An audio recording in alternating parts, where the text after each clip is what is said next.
అత్తమ్మా మంచిగున్నావా? ఏంద్రో దారి మర్చిపోయి వచ్చినావు? లేదు అత్తమ్మా, చెల్లి పెళ్లి కుదిరింది. పెళ్ళా? నేను లేకుండా పెళ్ళి? అందుకే తీసుకుపోదామని వచ్చిన. ఏంది ఇప్పుడు ముహూర్తాలు పెట్టుకొని పెళ్లి కుదిరినాక వచ్చిండ్రా? అది కాదత్తమ్మా, నాన్నే తీసుకురామని దగ్గర తీసుకోమని చెప్పాను. మీ నాన్న గురించి ఎందుకు లేరా? రాఖీ పండుగ వస్తుంది కదా, రాఖీకి రావాలి అన్నయ్య అని 2 సార్లు ఫోన్ చేసిన, ఫోన్ లిఫ్ట్ చేయలేదు. ఫోన్ తర్వాత అయినా ఫోన్ చేసి పిలుస్తారేమో అని ఎదురు చూసా, అది లేదు. తెలుసు కదా నాన్న ఢిల్లీలో ఉంటుంది, హైదరాబాద్ ఉండట్లేదు. ఎక్కడుంటేందిరా? తోడబుట్టులు ఎంత దూరం ఉన్నా దగ్గరే ఉన్నట్టే ఉండాలి. అందుకే అతను పెళ్లికి దగ్గర తీసుకురామని నేను పంపించాను. అక్టోబర్ 3 పెళ్లి.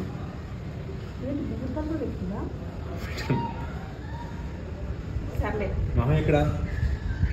మామయ్య బయట ఉంటే కానీ పెళ్ళి ఎప్పుడు ఎక్కడ? పెళ్లి మొత్తం వరల్డ్ వైడ్ థియేటర్స్ అన్నిట్లో థియేటర్స్ పెట్టేస్తున్నారా? అక్టోబర్ 3 నుంచి దసరా సందర్భంగా.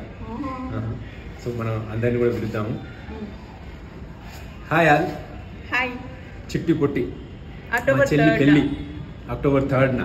మా మేనకోడలు పెళ్లి. తప్పకుండా మీ అందరు వచ్చి బ్లెస్ చేయాలి. Thank you so much.